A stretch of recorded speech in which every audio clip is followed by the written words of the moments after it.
দেশের প্রধানমন্ত্রী নরেন্দ্র মোদীকে বিরোধী রাজনৈতিক দলের বিভিন্ন নেতৃত্বরা তীব্রভাবে আক্রমণ করছেন প্রতিনিয়ত। এই ধরনের কুৎসা এবং অপপ্রচারের বিরুদ্ধে এক প্রতিবাদ সভা সংগঠিত করে ভারতীয় জনতা পার্টি গোমতী জেলা কমিটির উদ্যোগে উদয়পুর শহরের দুর্গাবাড়ি সড়কে বৃহস্পতিবার বিকেল 4টা থেকে শুরু হয় জনসভা। এই দিনের জনসভায় প্রধান বক্তা ছিলেন মাতারবাড়ি কেন্দ্রের বিধায়ক অভিষেক দেবরায়। জনসভায় অংশ নেন এমডিসি সম্রাট জমাতিয়া, পৌর চেয়ারম্যান শীতল চন্দ্র মজুমদার, বিধায়ক রামপদ জমাতিয়া ও গোমতী জেলা বিজেপি সভানেত্রী সবিতা নাগ সহ প্রমুখ। পরন্ত বিকেলের এই জনসভায় ভাষণ রাখতে গিয়ে জেলা বিজেপি সভানেত্রী সবিতা নাগ তীব্র আক্রমণ শোনান কংগ্রেসের বিধায়ক সুদীপ রায় বর্মনকে। এদিন বিজেপি সভানেত্রী সবিতা নাগ তীব্র ভাষায় আক্রমণ করেছেন সুদীপ বাবুকে। একই সাথে তিনি আক্রমণ শানিয়ে বলেছেন, সুদীপ রায় বর্মনের কল্যাণে এই রাজ্যের যুবকদের যৌবন শেষ হয়েছে বিগত 25 বছরের বাম শাসনে। সুদীপ রায় বর্মন সেদিন নাম না করে যেভাবে রাজ্যের অর্থমন্ত্রীকে বদনাম করার চেষ্টা করেছেন তা তীব্রভাবে তিনি নিন্দা প্রকাশ করেছেন এদিন তার ভাষণের মধ্য দিয়ে। সেই সাথে মাতারবাড়ি বিধানসভা কেন্দ্রের বিধায়ক অভিষেক দেবরায় বক্তব্য রাখতে গিয়ে বলেন, দেশের প্রধানমন্ত্রী নরেন্দ্র মোদীকে যে ভাষায় সুদীপ রায় বর্মন থেকে শুরু করে বিরোধী রাজনৈতিক দলগুলি যেভাবে বদনাম করার চেষ্টা চালিয়ে যাচ্ছে তার তীব্র ভাষায় এদিন তিনি নিন্দা প্রকাশ করেছেন। আগামী দিনে এইসব বিরোধী রাজনৈতিক দলগুলিকে 1 ইঞ্চি জমিও ছাড়া হবে না। বিধায়ক অভিষেক দেবরায় সুদীপ রায় বর্মন থেকে শুরু করে উদয়পুর জেলা কংগ্রেসের সভাপতি টিটন পালকে তীব্র ভাষায় আক্রমণ করেন। পাশাপাশি বামেদেরকে আক্রমণ করতে ছাড়েননি বিধায়ক শ্রী দেবরায়। এক প্রকার এদিন বিজেপির এই প্রতিবাদ সভায় যুব মোর্চা থেকে শুরু করে মহিলা মোর্চা সকল কর্মী এবং সমর্থকদের ব্যাপক ভিড় লক্ষ্য করা যায়।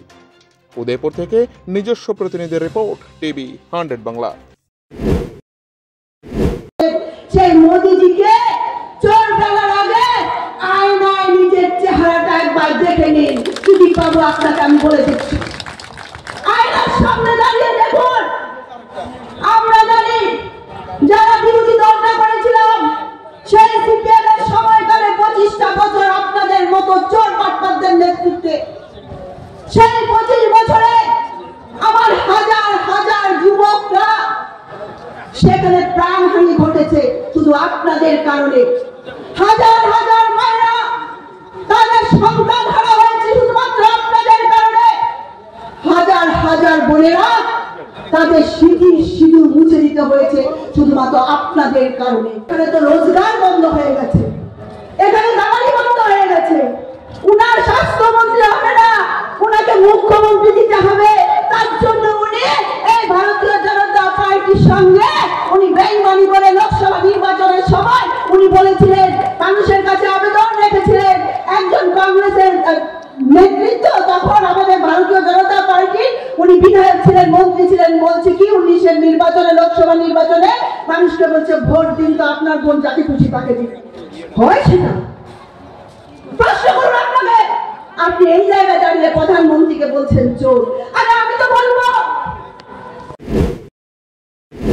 একটা কথা বলে দিল্লি ডাকাইছে মা পুতে আর ত্রিপুরা ডাকাইছে বাপ পুতে। ওই বাপ পুত, এই বাপ পুতে এই রাজ্যের শান্তি বিনষ্ট করার সর্বরকম চেষ্টা করছে। ইতিহাস জানতে হবে একটু। সুকুমার সেন মুখ্যমন্ত্রী তো থাকাকালীন আমাকে মুখ্যমন্ত্রী করতে হবে। সমীর রঞ্জন বর্মন নতুন দল গঠন করলেন, সিএফটি গঠন করে তৎকালীন সময় সিপিএম এর সাথে মিলে সরকার গঠন করেছেন সমীর বর্মন।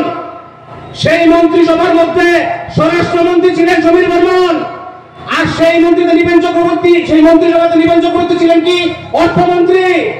তাহলে কংগ্রেসকে সরিয়ে ক্ষমতার জন্য সিপিএম এর সাথে আঘাত কবে 70-র দশকে ভাবে এরাজ্যে যেন সিপিএম থাকে তার জন্য সমস্ত রকম চেষ্টা তারা করেছে। 93